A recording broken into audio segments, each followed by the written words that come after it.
breaking news, unique opinions. Hear it all on the Brian Kilmeade Show. Hey, welcome back, everyone. With me in studio, if you're watching on Fox Nation, is Michael Dorgan, writer for Fox News Digital and Fox Business. Michael, great to see you. Thanks for having me, Brian. So I read your story, and you were nice enough to alert me to it about what's going on with Barack Obama's library. Obviously, we don't get up every morning and wonder what's going on with the library. But we do remember George W. Bush's library being done pretty quickly, Jimmy Carter's, Bill Clinton, and a lot of fun and momentum was built around it. Here we are. We've been through the Biden presidency, 4 years of Trump, starting another 4 years of Trump. Where's the library? It was supposed to finish a couple of years ago. The initial cost was $330 million. It's now ballooned to $830 million. They were the 2021 figures. We still don't have updated costs on the centre there. There's a massive cost overruns at the moment. And rooted in all that is this explosive lawsuit between one of the structural engineers and one of the subcontractors on the site. Now, what's the problem? So basically, the architect, the structural engineer, is saying that the subcontractor did a poor job on it. There's cracked concrete, there's exposed rebar. They were sending back all the problems. So the contractor fixed all these issues with the concrete, and they racked up overruns of $40 million. Now, the structural engineer wrote to the Obama Presidential Center, and they said, look, this is nothing to do with us. The subcontractors did a poor job on it. So the subcontractor went to the Obama Foundation and said, we're owed $40 million. Obama Foundation said, no, the structural engineer says it's your fault. So now the subcontractor is now suing the structural engineer on the basis of discrimination, say that they were discriminated against and that it was based on race, everything that they blame. So are they a minority-owned? They're minority-owned, they're black-owned. There's 3 firms together are doing the concrete, 2 black-owned firms and another firm. Together they make up 51% of the minority business enterprise. That's the whole basis of this this construction project is DEI.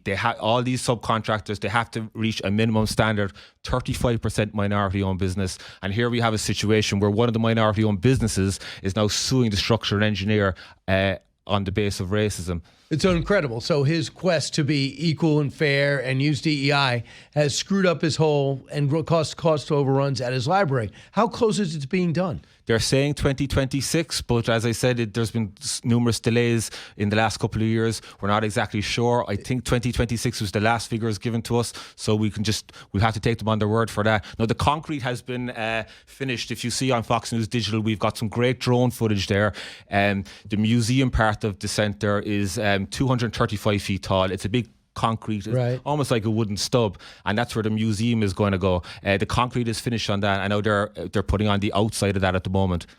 So they're doing that right now, and we have the drone footage on Fox News Digital. So they built it in a place that's not conducive to growth in the area. You're saying that if they built it in a different place, it would have been an asset to the area. But where did they decide to build it? They built it, it's actually on Chicago's south side, on the shores of Lake Michigan. It's on this park, it's called Jackson Park. It's 551 square feet in size. It's very historic. It's been there since 1871. Environmentalists have opposed this from the outset. They said we're giving a big section of this historic park to basically a private enterprise, the Obama Foundation. It's worth $200 million. I think it was transferred over for $10 in the end, and so but the lawsuits failed in the end. But they also tried to sue them on other grounds, like financial grounds. They said that they accused the Obama Center of not having the money to build the centre, and they were trying to audit their financials. Michael Dorgan, our guest, he's wrote this story about the Obama Library. They had these lofty goals, and it still might turn out good, but it's way overpriced.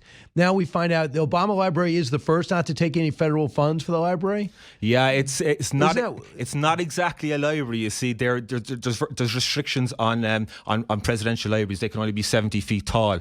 So the Obama Center.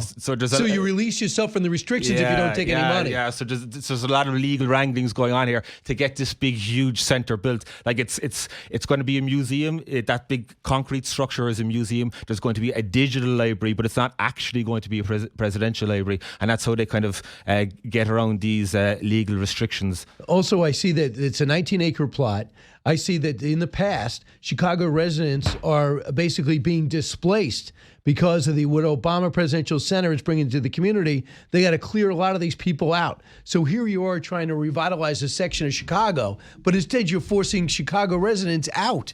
Yeah, they're saying there's going to be gentrification problems here. There's also a 6-lane thoroughfare running alongside it that has to be cut up, and the cost of that is going to be levelled on the city of Chicago. That was another component of the lawsuit, but still it's got approval and it's nearly there. But there is a pending lawsuit. There's litigants trying to get. You're kidding? Yeah, they're trying to get this heard before the Supreme Court still. So it's a $500 million project that is going over. And then when it all said and done, there's going to be people angry that it's put there that was supposed to revitalize things. Do you think that it's at, from your opinion, is this at the point where it's affecting his legacy? Well, I think so. I think so. You would have to say that. And the thing is that the money isn't coming in as much as it was. Like, this was announced maybe 10 years ago when he was still in office, leaving office. His star has slightly faded in the last couple of years, so they still need to bring in the money, and the donations have been falling steadily since. So then you got to keep it going, but people got to visit. There's got to be a reason to go. And now you have this negative connotation to it. And it's landlocked, so people who are suing the Obama, who are trying to stop this from going ahead, were saying that it's very hard to access. They actually came up with another site in the south side of Chicago that was a dozen acres. It was private land, wouldn't be open to all these restrictions, was easily accessible, but for some reason the Obamas wanted to power ahead and place it here on Jackson Park. Right, so we're going to see what's going to be made first. Trump Library, which has got a lot of money already through the fines, or it's going to be Obama or the Biden Library. That's going to be exciting to see Joe Biden in a library. Yeah. Right. All right, Mike, what else are you working on?